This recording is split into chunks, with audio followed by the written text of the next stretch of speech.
Hey Cinegeeks! Welcome back to another edition of the Cinegeeks Cinebites Movie Review. Video edition. I'm Roy. I'm Angela. And for today's video, we are going to be talking about a new kind of love story from the creators of Barbarian. And that is Companion. A billionaire's death in his lakeside estate sets off a bizarre chain of events for Iris and her friends.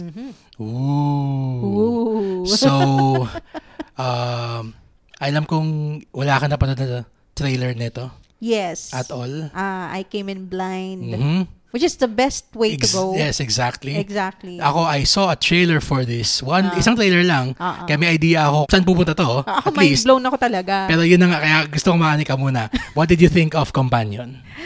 Shookes. Shookes ako. But also entertained. Sobrang entertaining and exciting. Of course, I love Huey, si Jack Quaid. Yes. From The Boys. So, I always know him to choose good roles naman. So, I trust his judgment. And nakakatuwang makita si Jack Quaid in a different light. I'll just leave it at that. Ikaw naman, what about you? Same actually. Mind blown after watching this film. May idea na ako kung saan pupunta yung scene, as I said before. Dahil nakita ko yung trailer and even yung poster, makikita mo na parang bakit yung mata ni Iris played by Sophie Thatcher, bakit blank? So syempre mapapaano ka na, di ba? Parang something is afoot. Something doesn't feel right. Yeah. Yes. Pero whatever your expectations of this film is, take that and then the movie throw it out the window. Movie just throws it out the window. Yes. And then blows your mind even more. Kahit wala nang laman na expectation yung utak mo. Yes, I mean the premise was not new. We've seen that premise time and time again, pero it's how they went with it. True. Especially nung lumalalim na yung kwento. Talagang maso-surprise ka din eh. And aabangan mo kung saan pupunta to. Yes. Hindi mo na malalaman eh kasi it keeps you at the edge of your seat. Tama. Ako, major props, of course, to the lead, Sophie Thatcher. We saw her last year sa Heretic. Yes. Yes, very excellent young actress. Yeah. If I may, dun sa Heretic, siya ayun nagdala nung scene na yon. Kasama ni Hugh Grant. Para sa akin.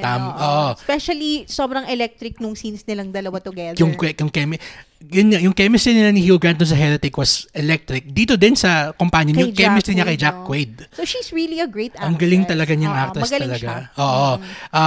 While watching her, medyo napapaisip ako na parang medyo may pagka-Emma Stone siya ng konti. Oo. Yung ganung klaseng kaya mong i-fit into a crowd pleaser-ish type of movie. Pero alam mong kapag may mga movies like yung Heretic or itong Companion na may pagka-esoteric yung taste niya eh. She's really gonna come to play. Yes. Talaga, basta yung role na binigay sa kanya. Parang si Samara Weaving din. Yun, parang ganon. Same. Yes. And yung umpisan, si Anya Taylor-Joy, parang ganito yung mga beginning ng career niya eh. Exactly. Diba? So, I think we'll see more of her. Yes. Kasi she's getting more and more buzz eh. Tama. And the writing by Drew Hancock. Also his direction. Talagang, alam mo yung pag ganitong mga sobrang high concept na mga sine, like Heretic, sige, I'll take that kasi yun yung parang pinaka-closest that I can compare yung feeling ko at the end after we saw it. Yung ganun parang I just saw something great, kumbaga. Ang medyo na-knock off ko lang kay Heretic is hindi na na-stick yung landing. Medyo nag-resort siya to slasher tropes. Would you agree? Actually, when Sophie Thatcher was on screen, doon talaga ako glued and invested. Pero nung moment na wala siya sa screen, ayun na, parang doon na nag-falter yung movie. True. So, it was really riding on Sophie Thatcher's back eh. True. Yung Heretic. Pero dito, would you agree na talagang from start to finish, parang chef's kiss talaga siya? Oo. Talaga. Sobra. Oh my God. Especially her performance, her character, talagang sobrang, may isang character dito na isn't alluded to much in the trailer. Pero when that character's turn in the script kumbaga arrives, it's phenomenal. Scene stealer. Talaga. Almost, if I may, this actor has a knack for almost stealing movies. Actually. Hulaan nyo kung sino.